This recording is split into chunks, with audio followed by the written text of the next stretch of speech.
एक गोपी अपने सिर पर एक डलिया में बहुत सारे फल लेकर के और बेचवे के काजे जा रही है और रास्ता भर कहती जा रही है, अरे कोई आम ले लो, कोई सेब ले लो, कोई अमरूद ले, और पूरे ब्रजमंडल में चिल्लाती वही जा रही है, आम ले लो, सेब ले लो, अमरूद ले लो, संतरा ले लो।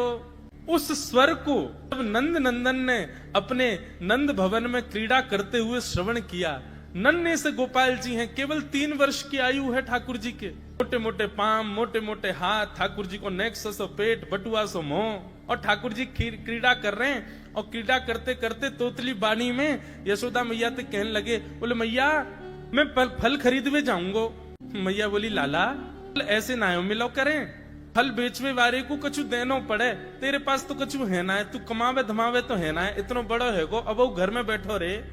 3 वर्ष के हैं ठाकुर जी बस। ठाकुर जी बोले, मैया जे नंद भवन कौन को है? बोले 13 है। लाख गैया कौन की है? बोले जेऊ तेरी है। और ये नंद बाबा कौन को है? बोले येऊ तेरो। और मैया तू कौन की है? बोले मैं भी तेरी हूँ। मैं इतनी सबरी संपत्ति को मालिक हूँ, तू यूं कैसे कह रही है? मैं तू कमाऊं धमाऊं ना हूं, ये सबरो मेरो ही है मैया। और मैया देख आज मैं तेरे सामने फल खरीद के लाऊंगा। बोली जा, मैं भी तो देखूं कैसे जाएगा। सो ठाकुर जी फल खरीदने के लिए जा रहे हैं नन्हे से ठाकुर जी। और कहाँ लेके जा रहे हैं? बोले जल्दी से जहां पर सारे सामग्रियां रखी जाती हैं, ऐसे सामग्री गृह में गए और वहां से 2 मुट्ठी गेहूं अपने हाथ में भर के, और नन्हे से 3 वर्ष के ठाकुर जी इतने इतने से हाथ ऐसे अंजलि में गेहूं भर के, और ठाकुर जी अपनी मटकीली सी चाल बाकी अदा से उछलते कूदते भय और फल बेचे वारी के पास फल लेवे जा रहे हैं। यशोदा मैया एक झांक करके एक तरफ से ठाकुर जी की इस लीला को देख रही है। अब कूदते भय ठाकुर जी जा रहे हैं। जितने गेहूं लिए, कितने गेहूं आए होंगे ठाकुर जी के हाथ में? ज्यादा से ज्यादा आए होंगे 25-30। और वो यूं उछलते उछलते गए, सबरे गिर गए। अरे कोई आम ले लो, सेब ले लो, अमरूद ले लो, कहती हुई जैसे ही जा रही थी तभी उसकी दृष्टि पड़ी एक गली में, और वो गली जा रही थी नंद भवन की ओर। नंद भवन से नन्हे से बालक, नन्हे से सांवरे सलोने ठाकुर जी, छोटी सी धोती पहनी है, हाथन में पद्म राग के कड़ूला पहने हैं, गले में कौस्तुभ मणि पहनी है, सुंदर घुंघराले केशन को गूंथ करके यशोदा मैया ने ऊपर सुंदर मोतीन से लड़ बांध करके वहां में एक मोर पीछ लगायो भयो है। नन्हे से ठाकुर जी इतनी व्याकुल भरी दृष्टि से देख रहे हैं उस फल बेचने वाली को कि कहीं चली ना जाए, वहां से पहले मैं जाके आते फल ले लूं। ठाकुर जी के उस रूप को देखते ही वो फल बेचने वाली वहीं रुक गई, देखने लगी सुंदर से ठाकुर जी को। ठाकुर जी बाके सामने जाके खड़े है गए। उसने अपने फल की डलिया नीचे रखी। ठाकुर जी फल देख रहे हैं कौन से लेने। अब उंगली करके ठाकुर जी कह रहे हैं, जेवारो दे दो, जेवारो दे दो, ये दे दो, ये दे दो, करते करते करते पूरी डलिया ही कह दी। बोले सबरी दे दो। गोपी बोली, अरे लाला ये सब ऐसे ही ले जाएगो, कछु देगो ना मुकू? अरे ऐसे ना मिलो करे, कछु देनो पड़े, चल कछु दे मुकू तभी मिलेगी। ठाकुर जी बोले, तो फिर रो काई क्यों रही है? मैं ऐसे थोड़ी लेके जाऊंगा, नंद बाबा को ला लाऊं, मेरी सभी संपत्ति है, मैं अपनी संपत्ति में से कछु हिस्सा तो को दूंगा तब पल लेके जाऊंगा। अच्छा दियो, कहा देगो संपत्ति में?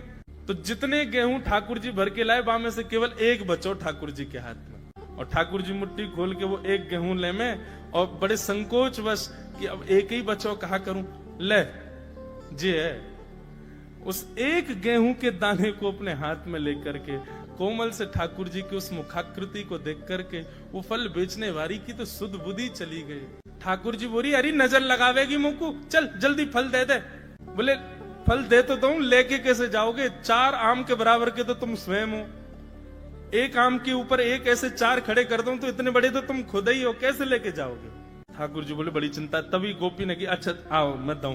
ठाकुर जी को हाथ पकड़ करके उनकी कारी कमरी खोली, उनकी पीताम्बरी ने ढीली करी, और ठाकुर जी के कछु फल तो कमरिया में बांध दिए, कछु पामन में बांध दिए, कछु हाथन में बाजू बंद बना के बांध दिए, कछु गरे में लटकाए दिए। ऐसे कपड़ान में फल भर भर के ठाकुर जी के पूरे अंग में फल लटका दिए।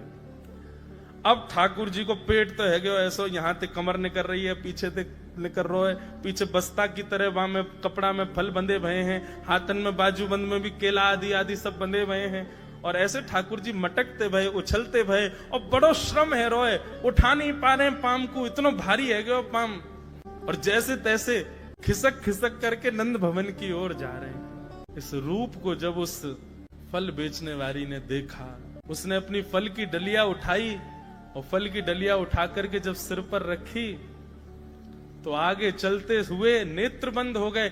अब तो बस यही कहती जा रही है, गोपाल ले लो, कृष्ण ले लो, माधव ले लो, मधुसूदन ले लो, गोविंद ले लो, नंद जी को लाला ले लो,